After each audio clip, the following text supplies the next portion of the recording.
also like to ask if it would be okay to have just a few extra minutes so I don't have to go through this so quickly. We lose important information.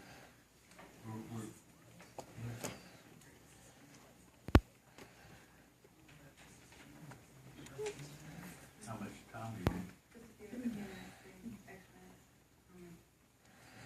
Your motion to, I'll have a motion to suspend the rules that we normally have for 3 extra minutes. Thank you. Second. Motion second, all in favor, say aye. Aye. Any opposed? Motion carries. Thank you. Thank you. Good evening. I would like to welcome the new board members. You may not be aware, but tonight is the 2-year anniversary of the first time that I stood at this podium and addressed the board.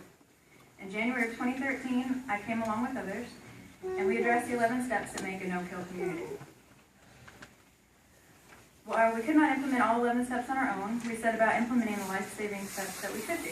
Now, 2 years later, I can not only tell you that the steps of no-kill work, but I have 2 years of Paulding Animal Control Shelter statistics to prove it. We cut the kill rate to 23% the first year alone, following up with another 11% last year.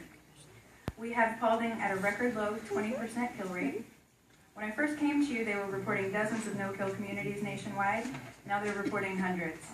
Georgia finally hit the map with 2 counties documented at saving more than 90% of their pets, Dorian and McIntosh, and we're now watching the nation move towards our inevitable no-kill future.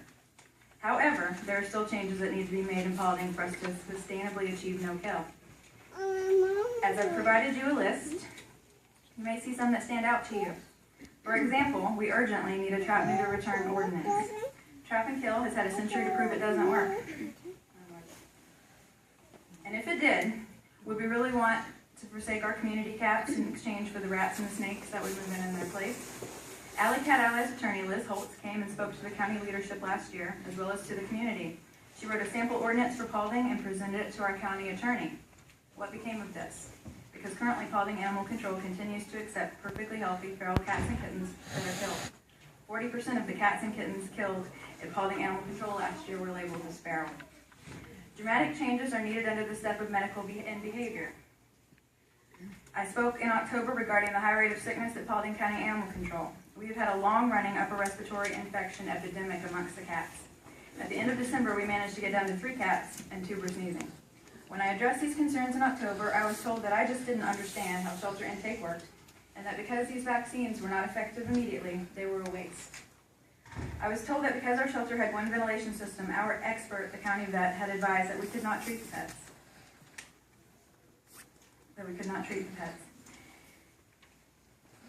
Excuse me. And that they had to leave or be put down. Due to the fact that we still have a 12-year-old contract in place with the county vet, I decided to research local practices and what national experts had to say about this. I found that Fulton, DeKalb, and Douglas all vaccinate upon intake.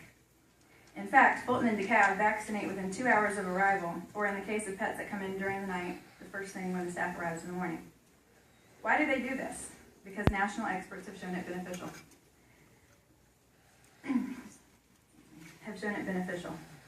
You might have heard of a group called Maddie's Fund Foundation. They provide grants and research and education, and in fact, they even work with universities to provide grants and research and education. They provide a shelter medicine program where you can earn certificates and degrees in shelter medicine. These experts write textbooks on shelter medicine and conduct research for the veterinary universities. They are leading experts in the field of shelter medicine. And what are they saying? I have provided you with a copy of the article, Redefining Vaccination Upon Intake. But also understand that there are others, and here are a few key points. In his recent Maddie's Institute webcast, Dr. Ronald B. Schultz of Maddie's Laboratory of Diagnosis and Prevention of Shelter Diseases at the University of Wisconsin-Madison stressed his long-standing advice that shelters must vaccinate every single animal being admitted immediately upon entry into the facility, if not before. Shelters that only vaccinate some animals or none, or that fail to vaccinate prior to or at the instant of intake, are not just increasing the risk of infectious disease outbreaks, they're guaranteeing them. On the other hand, shelters that do follow the advice of the experts in the examples of shelters like Paw Chicago will find that vaccination provides immunity to common viruses of the cat and dog much more quickly than the shelter professionals and even veterinarians realize. This article speaks directly to our situation at Paulding, even specifying that some shelters don't vaccinate because they don't understand how fast vaccines can protect, and also that they let issues such as building design or habit take precedence. It even says that many shelter professionals and veterinarians don't understand the importance and don't realize how quickly they can take effect. A lot has clearly changed in shelter medicine in the past 12 years since the veterinarian contract was signed. Has any continuing education or certification been required regarding either the marshals or the doctor? Gentlemen, I will not argue that vaccines are the only answer to our problems. We do need a new and updated facility. Stress alone plays a huge part in animal health, and our facility is stressful to pets. We need better division between dogs and cats.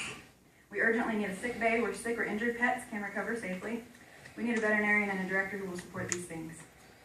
There's plenty of documentation to prove that vaccines could help. And furthermore, we have a 12-year-old veterinary contract that Paulding Animal Control desperately needs updated. The contract currently pays the same amount for pets to be killed in 2015 as was paid in 2003. And thank God a fraction of the pets are now killed. Why not rewrite the contract and include vaccination upon intake and treatment of sick or injured pets instead of the funds to kill them? I know that's where I would want my tax dollar spent. In August, you supported the hiring of a rescue and adoption coordinator, which is wonderful. However, for off-site adoption events, adult pets need rabies vaccines. This is something that volunteers have been known to fund sometimes in the past. Ideally, the rescue and adoption coordinator should be out conducting off-site adoption events every weekend. But how can she regularly take pets off-site without a steady supply of rabies vaccines? If you want to grow Paulding, why not back pets? The U.S. pet industry is a $58 billion industry that is growing steadily through a recession and nearly doubled in size since our veterinary contract was signed in 2003. Despite our best efforts, hundreds of consumers are still being killed in Paulding Animal Control. I've given you a list of life-saving steps, a way to make Paulding no-kill. I've given you statistical proof of what these changes can do. I'm asking you to make life-saving changes that we cannot. Look at the 11 steps to no-kill and ask yourself, what can you champion? What changes can you make? What life-saving steps can you implement? Who can you save? Each of you has an opportunity to make a positive effect in our community. Why not now?